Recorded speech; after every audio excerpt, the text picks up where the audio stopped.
السلام عليكم ورحمة الله وبركاته. هنبدأ مع بعض دلوقتي الدرس رقم 21 في مادة الرياضيات. احنا اتفقنا هنا ان الدرس 21 بيتكلم عن القيام بعمليات الضرب، لكن عن طريق مسائل كلامية. تعالوا نشوف أول مسألة بتقول ايه. بتقول: ذهبت فرحة إلى المتجر لشراء المخبوزات لعشاء عائلي كبير. اشترت 4 أكياس من المخبوزات. قلنا أول ما نلاقي رقم في المسألة الكلامية بحط عليه دائرة، يبقى ذهبت فرحة إلى المتجر لشراء المخبوزات لعشاء عائلي كبير. اشترت 4 أكياس، أول ما أشوف 4 أحط عليها دائرة، يبقى 4 أكياس من المخبوزات. كل كيس يحتوي على 5 قطع، يبقى أحط دائرة على الإيه؟ على 5 من المخبوزات. ما عدد المخبوزات التي اشترتها فرحة؟ يبقى أنا أول حاجة قرأت المسائل الكلامية لها ترتيب معين أنا بقوم بيه.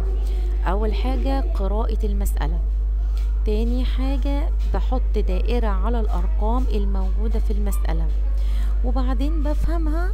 هلاقي ان المسألة هنا بتقوم بعملية ضرب. يعني احنا قلنا فرح راحت المتجر علشان تشتري ايه؟ عشاء. خلاص، فاشترت 4 أكياس من المخبوزات، كيس 2 3 4.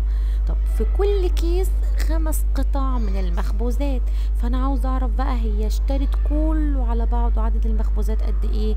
قلنا بدل ما نقعد نعد كل كيس فيه 4 أكياس وكل كيس فيه 5، نقعد نقول 5 زائد 5 زائد 5 زائد 5. لا، مش هنعمل كده. قلنا الضرب بيسهل العملية دي، فباخد الرقمين الموجودين عندي في المسألة وبقوم بعملية الضرب.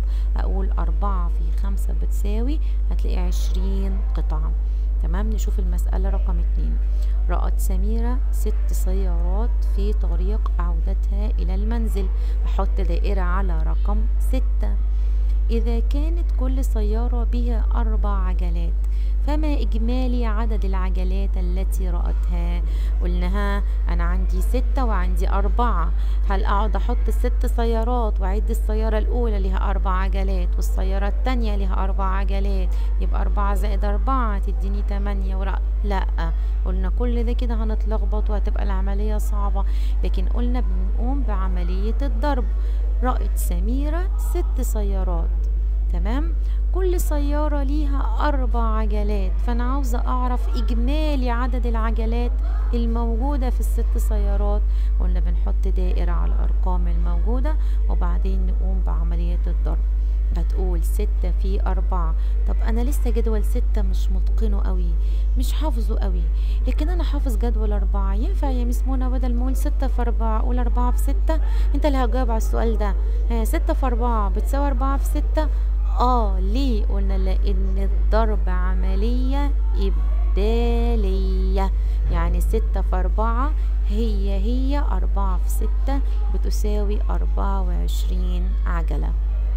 أول حاجة أقرأ المسألة، تاني حاجة أحط دائرة على الأرقام وبعدين أقوم بعملية الضرب، والضرب عملية إبدالية، يعني فوق قلنا 4 في 5 هي 5 في 4.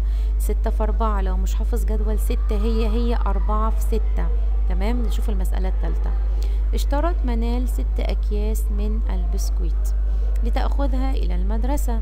طب بيحتوي كل كيس على 3 قطع من البسكويت، فما إجمالي عدد القطع؟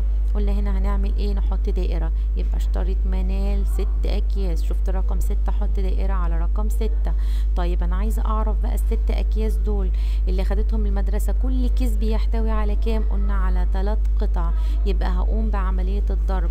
هقول 6 في 3 بتساوي ايه؟ 18. طب أنا لسه مش حافظ جدول 6، أو ينفع أقول 3 في 6؟ ينفع أقول 3 في 6. قلنا لأن الضرب عملية إبدالية، يعني 3 في 6 هي 6 في 3 بتساوي 18 قطعة.